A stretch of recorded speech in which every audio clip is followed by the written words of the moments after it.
తాకట్లో ఉన్న మీ బంగారాన్ని విడిపించి ఆ రోజు ఆన్లైన్ రేటుకి కొంటాం. Sharma gold company.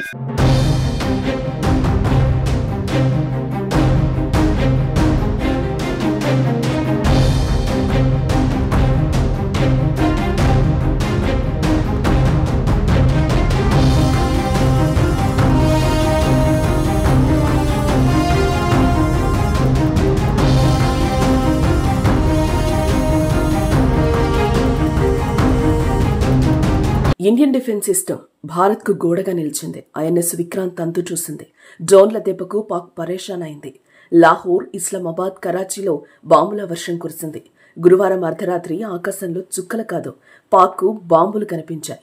పడుకున్న సింహాన్ని లేపి మరీ తన్నించుకుంది పాకిస్తాన్. అనవసరంగా ఇండియాను గెలికిన పాకిస్తాన్ కు చుక్కలు చూపిస్తోంది. మోదీ జమ్మూపై దాడులు చేసే ప్రయత్నం చేసిన పాకిస్తాన్ కు ఊపిరి సలపనివ్వకుండా భారత దళాలు ఉక్కిరిబిక్కిరి చేశాయి. భారత నౌకాదళం కరాచీ సముద్ర పోర్టుపై తీవ్రంగా విరుచుకుపడింది. ఐఎన్ఎస్ విక్రాంత్ దెబ్బకు కరాచీ పోర్టును పూర్తిగా ధ్వంసం చేసింది. కరాచీ పోర్టులో దాదాపు 10 భారీ పేలుళ్లు చోటు చేసుకున్నాయి. భారత మిస్సైల్ దాడుల వల్ల అక్కడున్న అనేక కంటైనర్లు పూర్తిగా ధ్వంసమయ్యాయి.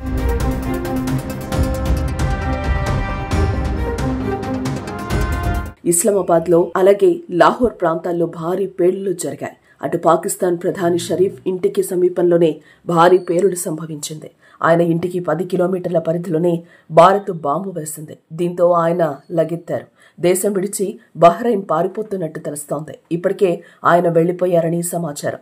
భారత్ మెరుపు దాడులకు పాక్ ఆర్మీ సైతం చేతులెత్తేసింది. ఏం చెయ్యలేని నిస్సహాయ స్థితిలో ఉండిపోయింది.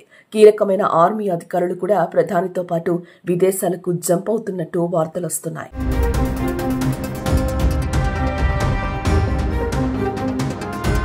గురువారం సాయంత్రం సమయంలో జమ్మూ కశ్మీర్లోని కుప్వారా, బారాముల్లా, పూంచ్, సాంబా, ఉరీ జిల్లాల్లో నియంత్రణ రేఖ వెంబడి పాక్ దాడులకు ప్రయత్నించింది.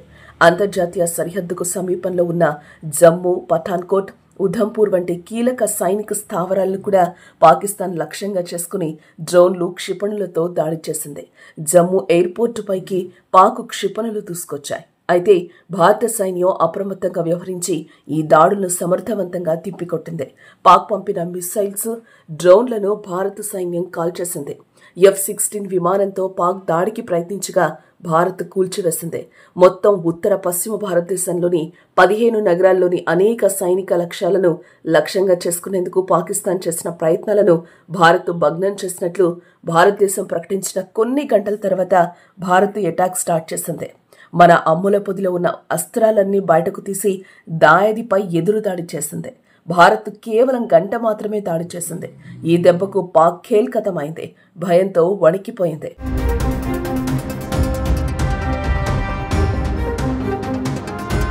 భారత్, పాకిస్తాన్ మధ్య ఉద్రిక్తతలు తీవ్ర స్థాయికి చేరుకున్నాయి. ఈ నేపథ్యంలో అగ్రరాజ్యం అమెరికా రంగంలోకి దిగింది. విదేశాంగ శాఖ మంత్రి జైశంకర్తో అమెరికా సెక్రటరీ మార్క్ రుబియో ఫోన్లో మాట్లాడారు. అదే సమయంలో పాకిస్తాన్ ప్రధానమంత్రి షెహబాజ్ షరీఫ్ కూడా మార్కో రుబియో ఫోన్ చేశారు.